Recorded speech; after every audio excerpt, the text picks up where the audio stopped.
Assalamualaikum warahmatullahi wabarakatuh. Selamat siang. Yang terhormat Bapak Kadif Humas, Dir TPUL, Kapus Lapor, tim jaksa dan tim penyidik serta saksi ahli yang kami hadirkan juga.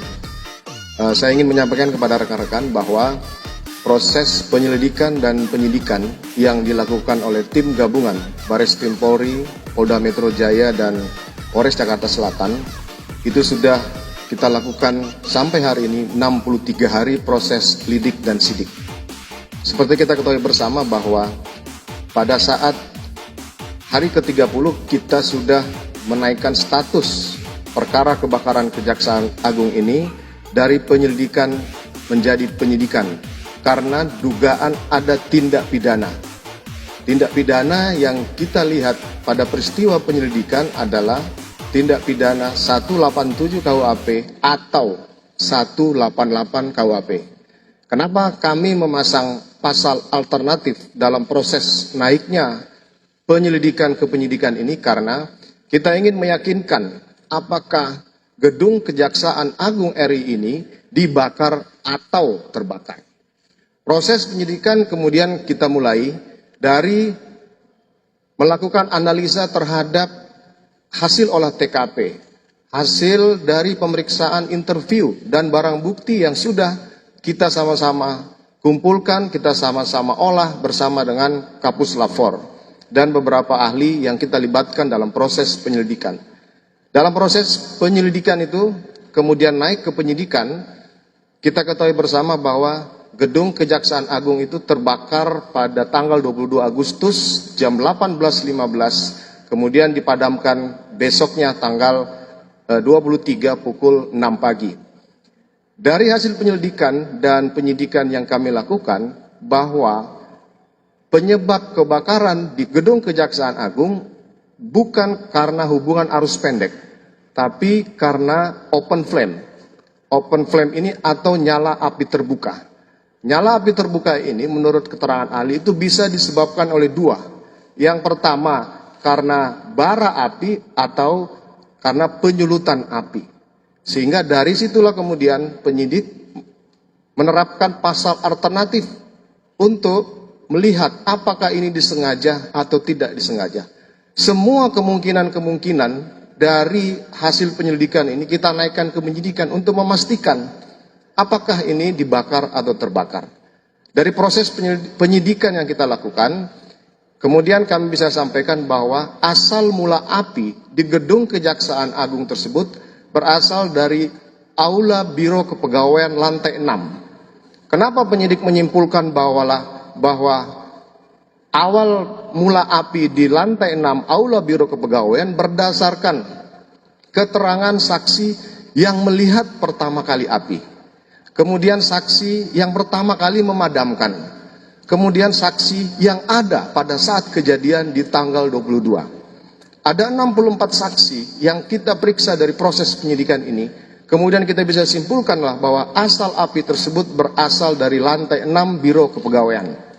Selanjutnya, yang selain keterangan saksi-saksi yang bisa menjelaskan bahwa asal mula api berada di lantai 6 Biro Kepegawaian, juga kita meminta bantuan kepada ahli kebakaran dari IPB untuk menggunakan satelit yang bisa mengetahui titik api awal.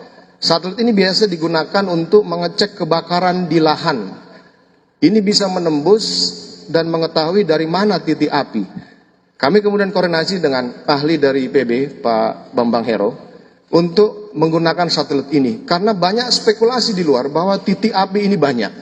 Sehingga kita harus kemudian menggunakan teknologi untuk menentukan apakah benar banyak titik api.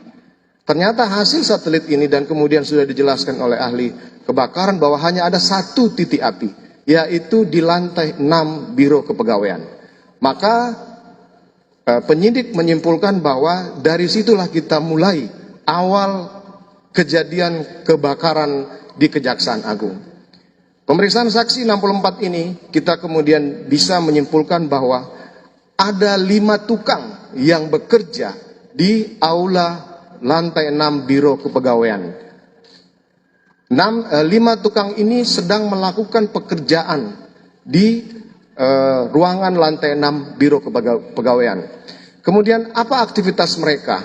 Apa yang mereka lakukan di situ? Ternyata mereka dalam melaksanakan kegiatan selain melakukan pekerjaan yang sudah ditugaskan oleh mereka, mereka juga melakukan tindakan atau kegiatan yang seharusnya tidak boleh dilakukan oleh mereka, yaitu mereka merokok di ruangan tempat bekerja, di mana pekerjaan-pekerjaan tersebut memiliki bahan-bahan yang mudah terbakar, seperti thinner, kemudian lem ibon, dan beberapa bahan-bahan yang mudah terbakar lainnya. Sehingga kesimpulan penyidik bahwa penyebab awal kebakaran di lantai 6 Aula Biro Kepegawaian adalah karena kelalaian dari 5 tukang yang bekerja di ruangan aula lantai 6 tersebut.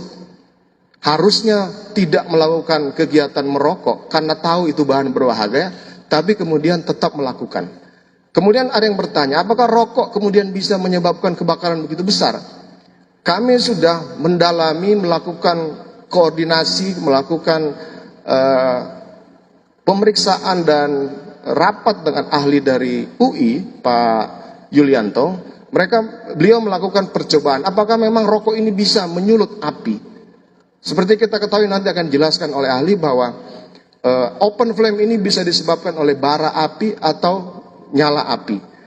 Nah, kemudian bara api ini bisa berasal dari rokok, dan itu sudah dilakukan percobaan 2 kali oleh beliau. Nanti akan dijelaskan bahwa dengan kandungan bahan-bahan yang ada di polybag di ruang rantai 6 yang kemudian menyulut terbakarnya, ini yang bisa menguatkan kami bahwa tukang-tukang itulah yang kemudian menyebabkan terjadinya awal api di lantai 6 Biro Kepegawaian. Kemudian lanjut proses penyidikan. Kenapa kemudian bisa api ini menjalar ke seluruh gedung? Dari hasil pemeriksaan dan penyidikan serta olah TKP dari Puslapor dan ahli kebakaran, ternyata di gedung Kejaksaan Agung itu menggunakan alat pembersih yang tidak sesuai dengan ketentuan, di mana ada minyak lobby yang biasa digunakan oleh cleaning service di setiap gedung, di setiap lantai untuk melakukan pembersihan. Setelah Puslapor kemudian melakukan pengecekan temuan-temuan adanya fraksi solar dan thinner di setiap lantai, kemudian kita lakukan penyidikan dari mana barang ini berasal. Dari situlah kemudian kita bisa menyimpulkan bahwa yang mempercepat atau akseleran terjadinya penjalaran api di gedung kejaksaan itu adalah adanya penggunaan minyak lobby atau alat pembersih lantai yang bermerek Top Cleaner. Dan setelah kita lakukan pendalaman, Top Cleaner ini tidak memiliki izin edar, sehingga dari penyidik menyimpulkan bahwa dengan adanya kegiatan pengadaan bahan alat pembersih lantai ini yang tidak sesuai dengan ketentuan, maka terhadap Direktur Utama PT Arkan APM dan PPK dari Kejaksaan Agung juga hari ini kita tetapkan sebagai tersangka yang harus bertanggung jawab terkait dengan penjalaran api yang begitu cepat yang terjadi di Kejaksaan Agung. Itu yang mungkin bisa kami sampaikan kepada rekan-rekan secara teknis. Kami mengambil semua kemungkinan-kemungkinan yang terkait dengan apakah ini dibakar ataupun terbakar. Tapi pada sampai hari ini kami simpulkan dari fakta-fakta hasil pemeriksaan ahli dan temuan-temuan di TKP bahwa kebakaran Kejaksaan Agung karena adanya kelalaian orang-orang yang bekerja, kemudian adanya kelalaian dalam memilih bahan-bahan yang mudah terbakar yang tidak seharusnya dibakar.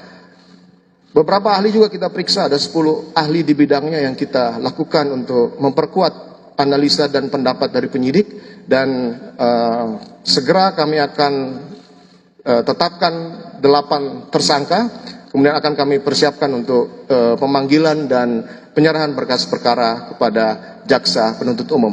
Demikian penjelasan kami, Pak Kadif Humas.